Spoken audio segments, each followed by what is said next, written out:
다음 내용 볼게요. 12번 문제, 진짜 쉬운 문제 중 하나죠. 전격 용량 100kVA인 변압기의 지상 역률 60%의 부하에 100kVA를 공급하고 있다. 역률을 90%로 계산하여 변압기의 전 용량까지의 부하에 공급하고자 한다. 다음 질문에 답하시오. 자, 그러면 개선전. 이런 걸 잘 잡아놓으시면 돼요. 개선전은 코사인 세타 1입니다. 그러면 얘가 60%. 개선 후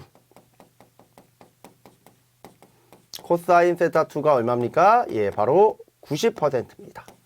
그럼 여기로부터 나오는 식 하나가 있겠죠? 바로 무효전력 식은 주어진 게 피상전력이니까 피상전력에 무슨 세타? 사인 세타를 하면 되는데 당연히 개선전일 때는 여기가 1이 들어가면 되겠죠? 그럼 자 이때 예, 코사인이 몇 도입니까? 지금 코사인이 60이니까 사인은 자 얼마 나옵니까? 요거 80 나오겠죠? 80% 0.8. 예. 그리고 얘는 사인이 뭐가 나옵니까? 바로 루트에 1 마이너스에 0.9에 제곱해 가지고서 계산해 주셔야 되겠죠? 그래서 그 내용들이 여기에 다 포함이 되어 있어서 한번 해 볼게요. 개선전입니다. 개선전은 여기가 세타 1이 들어가서 지금 이 값을 저는 루트에 1 마이너스 0.6의 제곱으로 적었지만 이거 0.8로 그냥 바로 곱하셔도 돼요. 그러면 80이 나오고요. 개선 후입니다. 그러면 여기가 세타 2가 되고요.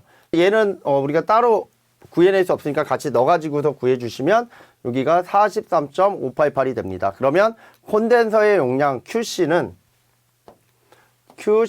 개선 전 무효전력에서 자, 개선 후 무효전력을 빼주면 되겠죠? 그래서 여기가 80이고 마이너스 43.588이 되니까 그대로 계산해 주시면 답이 나오겠죠? 그래서 굉장히 간단하게 답을 구해 주실 수 있다. 다음 문제 볼게요. 두 번째, 역률 개선에 따른 유효전력의 증가분. 유효전력의 증가분이라는 건 말 그대로 증가된 정도니까 델타 P가 되고요. 얘는 자, 당연히 뭐가 됐을 때, 개선이 됐을 때가 더 크겠죠? 이렇게 빼주시면 되겠죠? 개선 전 거를. 그러면 유효전력은 자, 피상전력에다 뭐를 코사인 세타를 곱해주시면 되기 때문에 자, 여기 보시면 코사인 세타 2, 코사인 세타 1을 빼주시는 개념이잖아요. 그래서 이렇게 계산하면은 요거를 100으로 이렇게 묶으셔도 돼요. 100으로 묶어서 0.9 마이너스 0.6 하셔도 답은 똑같이 나옵니다. 그래서 30kW가 됐죠. 그럼 답은 30. 자, 이렇게 정리해 주시면 됩니다. 내용 어때요? 굉장히 쉽고 깔끔했습니다. 그 다음에 13번 문제. 자, 아래의 그림과 같은 Y결선 회로의 등가인 델타 결선의 회로에 RAB, RBC, RCA 값을 각각 얼마인지를 구하셔.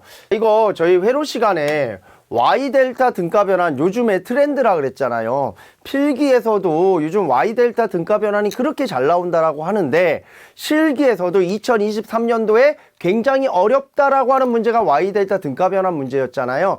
그 문제로 이제 출제가 된 건데 얘는 아주 간단하게 Y델타 등가 변환을 진짜 할 수 있어? 아니 못해? 그런 내용으로 나왔다라고 보시면 돼요. 엄청 간단한 문제입니다. 그러면 지금 뭐를 구하라는 거예요? 지금 여기 있는 RAB, RBC, RCA 구하라. 그러면 제가 이런 문제 나오면 항상 이 겉에다가 이 Y 겉에다가 이렇게 그려서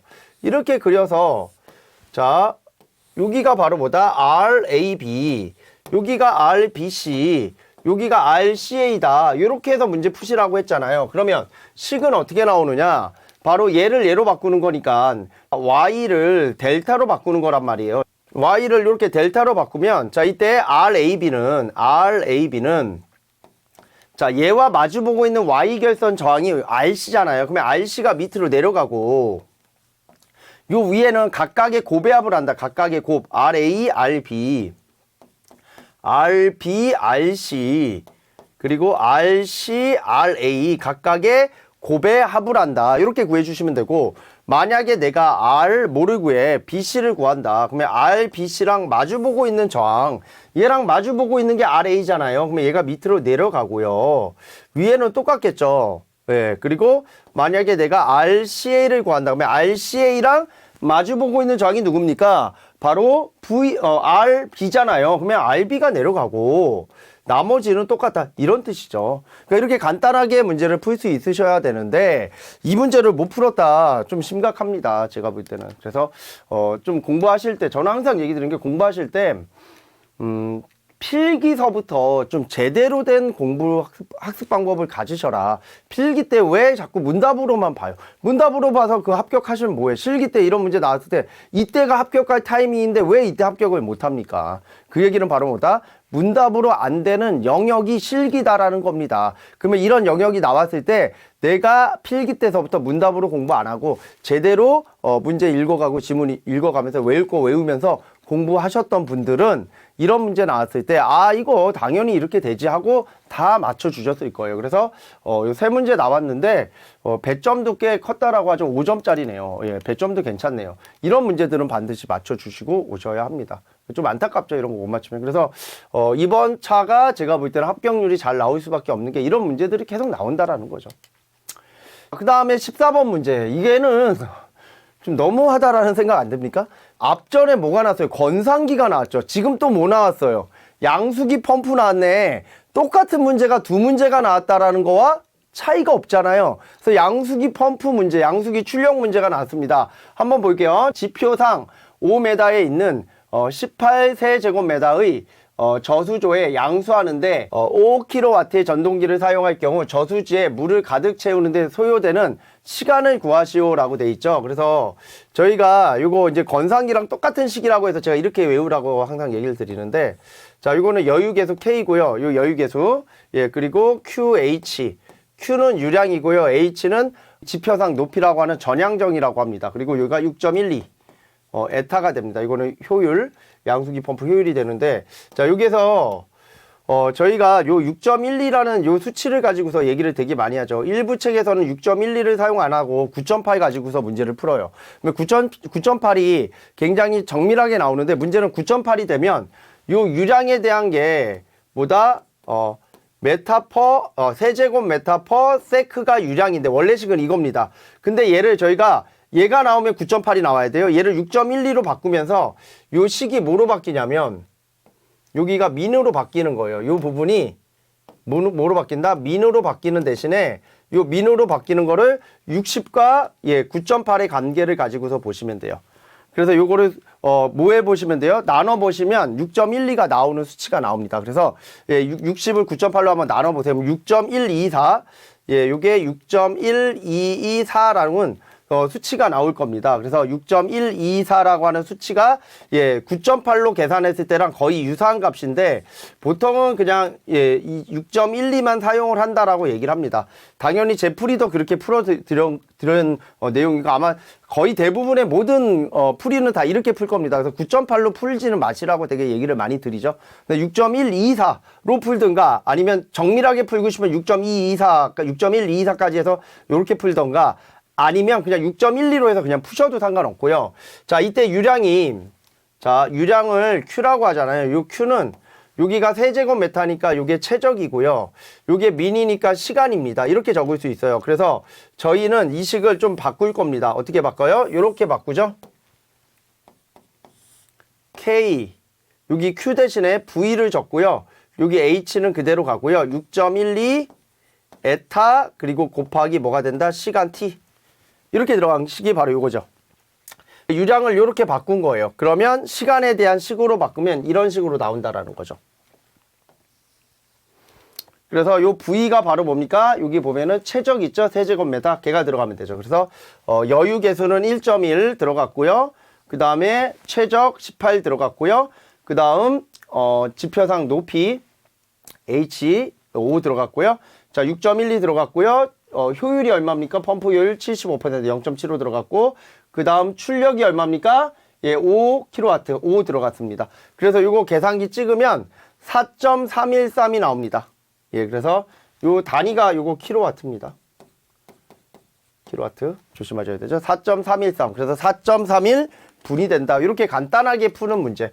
똑같은 문제가 아까 우리 뭐였습니까? 바로 P는 K W, V, 6.12 에타였잖아요. 얘랑 얘가 뭐가 달라요? 이거 건상기고 요거는 우리가 양수기 펌프인데, 그래서 배울 때 같이 배우는 식인데 같이 나왔어요.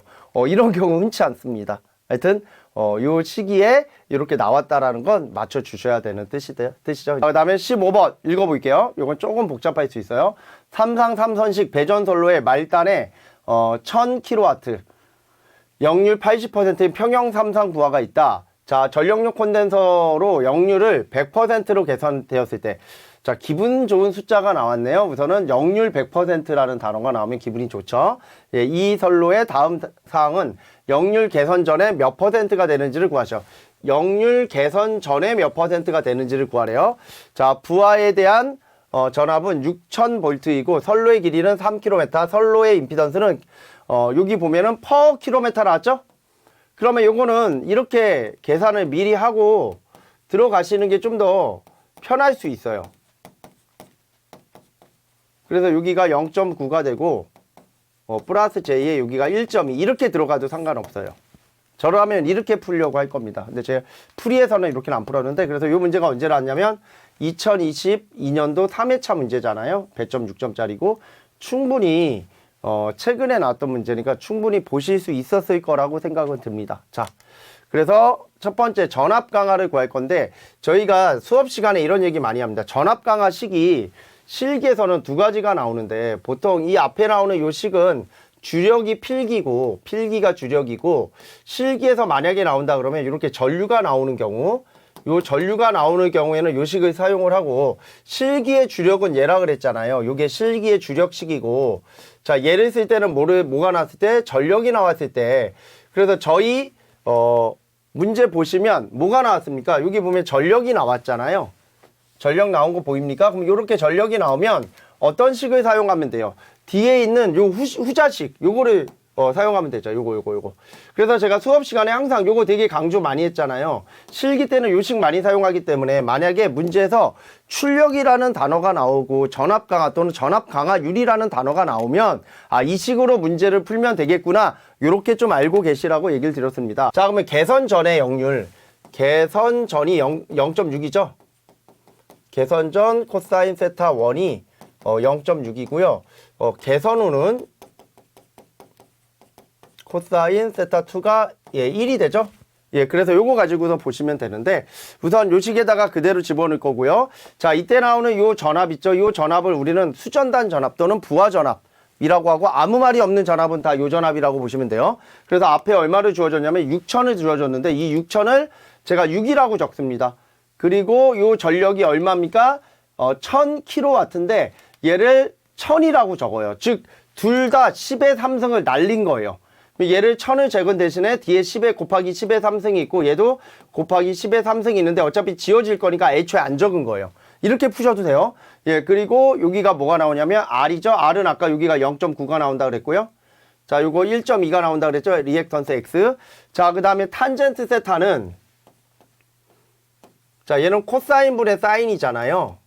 그러니까 코사인 분의 사인이니까, 얘가 사인이니까 역률이 0.8이면 무효율이 0.6이죠. 예, 그래서 이거 같이 집어넣어서 계산하시면 300V가 딱 떨어져요. 다른 방법 쓰지 마시고 그냥 이렇게 푸시면 딱 떨어져요. 제일 간단해요.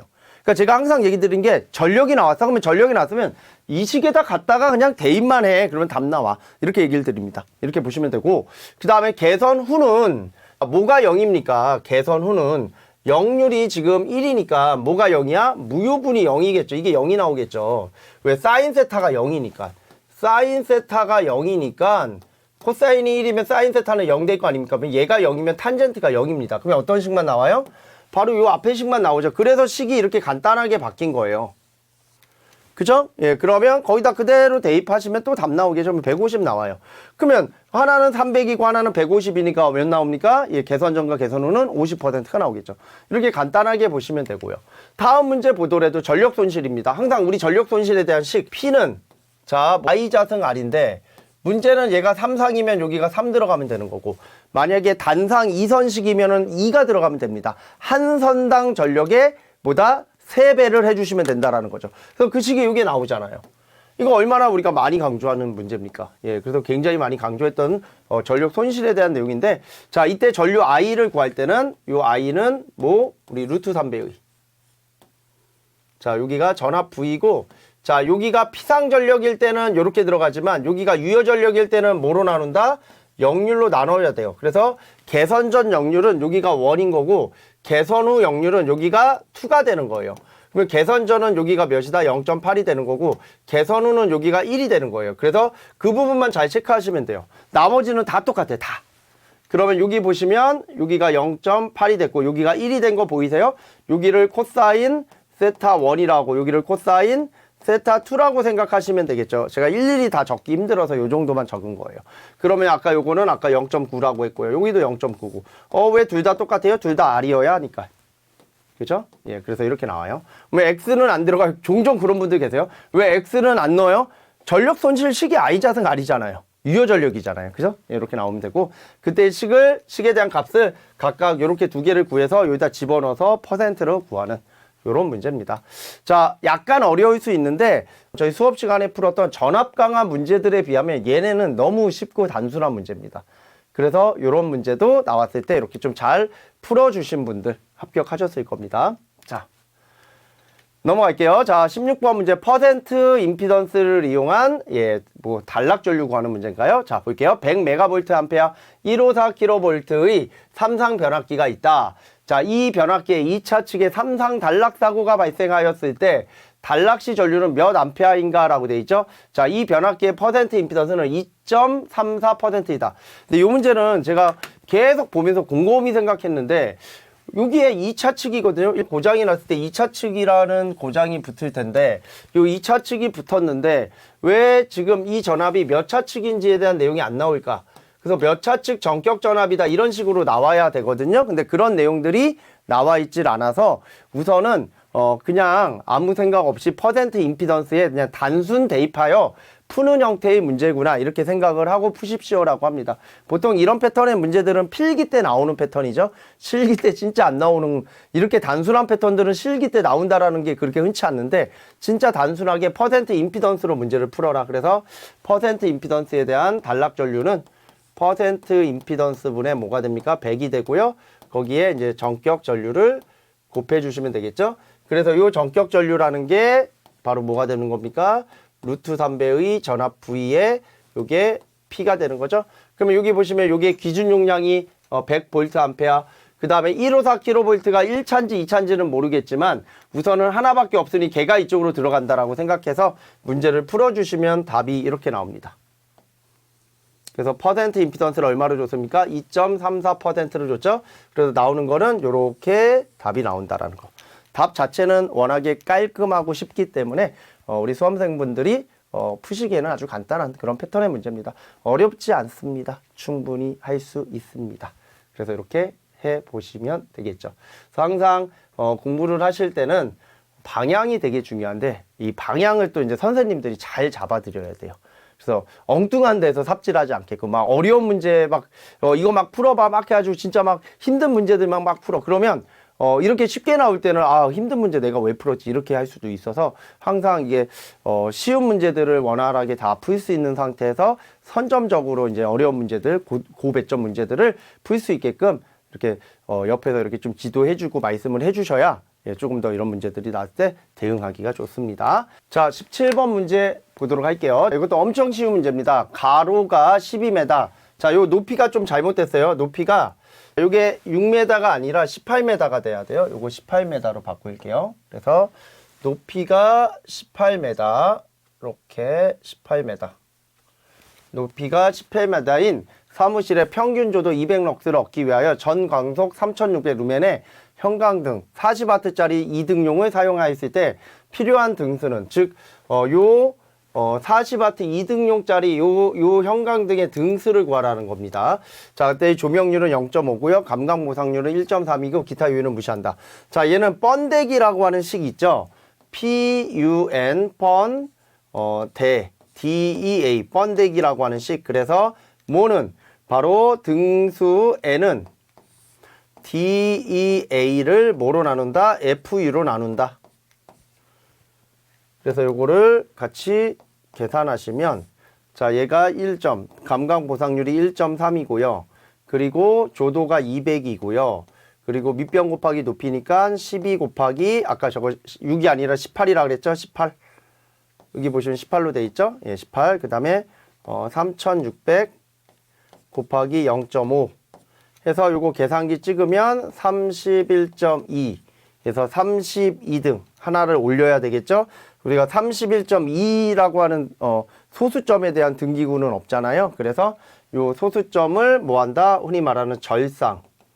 다른 말로 올림이라고 하죠. 올림을 한다. 그래서 몇 등이 나옵니까? 32등이 나옵니다. 이렇게 구해주시면 되죠. 이런 문제도 당연히 다 맞추고 오셨을 거라고 생각을 하고요. 다음 문제 볼게요. 8번 문제입니다. 요 18번 문제도 같이 볼게요. 다음 심벌에 대한 명칭을 가로 안에 적으시오. 이거는 2009년도에 나왔던 심볼 문제인데 우리가 이러한 옥내 설비에 대한 심볼 문제가 있어요. 그래서 이것도 따로 원래 보셔야 하긴 합니다.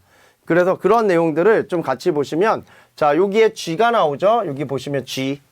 자 흔히 말하는 요거를 우리 벤츠 차량 마크라고 하죠. 그래서 벤츠 차량 마크에 G가 나오면 누전 경보기라 하고요. F가 나오면 누전 화재 경보기라 하고요. 지금처럼 네모칸 안에 B가 들어가면 이건 배선용 차단기. 이거는 뭐 많이 보셨을 거라고 생각을 하죠. 시험 문제로도 자주 출제가 됐었던 애니까. 그래서 이렇게 두 가지 같이 해서 보시면 조금 도움이 되셨던 그런 문제입니다. 이건 뭐 부연 설명할 만한 게 없습니다. 그냥 이건 심볼을 맞춰 주셔야 되는 거고 저희가 기출 문제는 보통 10년치까지 봐달라고 하는데 많게는 20년치까지도 보십시오 하는 게 이런 문제들 때문에 그래요. 예, 그래서 이렇게 참고적으로 봐주시고요. 자, 다음 19번 문제, 마지막 문제죠. 자, 이거는 제가 수업 시간에 진짜 따로 프린트물까지 줘가면서 말씀드렸던 그런 내용이 또 나왔습니다. 예, 그래서 아마 이건 저희 학원 수강생 분들이면 이번 시험에는 반드시 다 맞추셨을 것 같은 그 문제라고 보죠. 계정기 동작이 필요한 지락시 영상 전류 검출 방식 3가지를 적어라. 그래서 제가 3가지 똑같이 나왔잖아요. 제가 예전에 나왔던 거. 그래서 영상 변류기 방식, 그 다음에 CT, Y결선 잔류회로 이용법. 그냥 Y결선 잔류회로 이용법이라고 적으셔도 상관없고요. 중성선 CT에 의한 검출 방법. 이렇게 3가지 적어주시면 됩니다. 그래서 요거는 2019년도 기사 문제로 나왔던 문제가 그대로 하나도 틀림없이 완벽하게 그대로 나왔다. 이렇게 봐주시면 되고요. 자, 여기까지 정리하시면 저희는 19개에 대한 모든 문항들을 살펴봤고요. 뭐 저희가 수업 나가는 것보다는 좀 더 디테일하지 않고 그냥 대략적인 형태로 수업 말씀을 드렸지만 아마 시험을 보신 분들이 보시기에는 좀 적당할 거고 시험을 안 보신 분들이 보시기에는 아 이런 정도가 나왔구나 하는 그 정도의 부연 설명이다라고 생각하시면 좋을 것 같습니다. 여기까지 해서 저희가 마치도록 할 텐데요. 자, 아무쪼록 이번 2회차 실기는 1회차보다는 월등히 쉬웠다라고 말씀드릴 수 있고요. 다음 3회차는 더 쉬울 수 있어요. 제가 볼 때는 지금 그렇습니다. 그래서 이 영상을 보시는 분들은 2회차 때 내가 좀 공부를 못해서 결과가 안 좋다 하더라도 3회차가 훨씬 쉬울 가능성이 더 커요. 합격자, 2회차 합격자가 이제 발표가 돼야 이제 알겠지만은 2회차 합격자가 몇 %가 나오느냐에 따라 3회차의 레벨이 또 이제 등락이 또 결정이 되긴 하지만 하여튼 중요한 건 안 된다 하더라도 포기하지 마시고요. 끝까지 최선을 다해서 매 회차마다 항상 공부를 해주시고 뭐 정 안 된다라고 하면은 뭐 저와 같은 이제 동영상 매체라든가 아니면 또 실강의 뭐 실강의도 주변에 학원들 알아보면 있잖아요. 그런 학원가를 좀 찾아준다든가 아니면 동영상 업체를 또 알아봐가지고 동영상을 신청해서 공부를 한다든가 그 시간이 좀 아직 여유가 많으니까 포기하지 마시고 항상 시험에 응시해 주시면 감사하겠습니다. 자, 저희 영상은 여기까지 마치도록 하고요. 저희는 다음 시간에 또 다른 내용을 가지고서 말씀드리도록 하겠습니다. 긴 수업 들어주시느라고 수고하셨습니다.